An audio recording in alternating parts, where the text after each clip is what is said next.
Donald ট্রাম্পের white house প্রত্যাবর্তন আদতেই ঝড় তুলেছে বিশ্বজুড়ে। ক্ষমতায় ফিরেই জারি করছেন একের পর এক নির্বাহী আদেশ, ছুড়ে দিচ্ছেন শুল্ক আরোপের হুঁশিয়ারি। এর মধ্যেই কানাডা, মেক্সিকো এবং চীনের ওপর কড়া শুল্ক আরোপের ঘোষণাও দেওয়া হয়েছে। এই পদক্ষেপের প্রভাব এর মধ্যেই দেখা যেতে শুরু করেছে বিশ্বজুড়ে। সোমবার হংকং, জাপান, দক্ষিণ কোরিয়া, তাইওয়ান এবং ভারতের শেয়ার বাজারে দরপতন ঘটে। বিশ্লেষকরা বলছেন ট্রাম্পের শুল্ক আরোপের নেতিবাচক প্রভাব পড়বে ই-কমার্স বা অনলাইন ব্যবসার উপরও।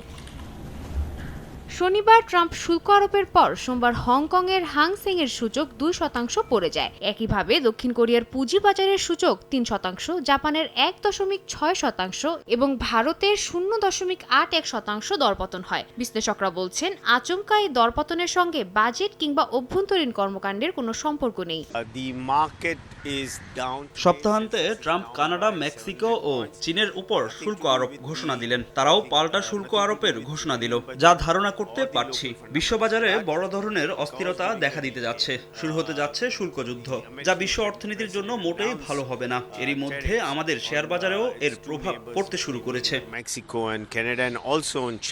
তবে শুল্ক আরোপের এই প্রতিযোগিতায় অন্যান্য মুদ্রার বিপরীতে ডলারের মান বেড়েছে। যদিও বিশ্লেষকরা বলছেন আপাতত এই শুল্ক আরোপ মার্কিন অর্থনীতিতে বড় ধরনের ধাক্কা না দিলেও মাস বা বছরের ব্যবধানে তা বিশ্ববাজারে যুক্তরাষ্ট্রের অবস্থান নষ্ট করে দেবে, যা তাদের অর্থনীতিতেও নেতিবাচক প্রভাব ফেলবে। এর মধ্যেই কানাডা এবং চীনের মতো দেশগুলোতে দেশীয় উৎপাদন বাড়ানো নিয়ে কথাবার্তা শুরু হয়ে গেছে। এতে দীর্ঘমেয়াদে যুক্তরাষ্ট্রের আমদানি রপ্তানি বাজারে বিরূপ প্রভাব পড়তে যাচ্ছে।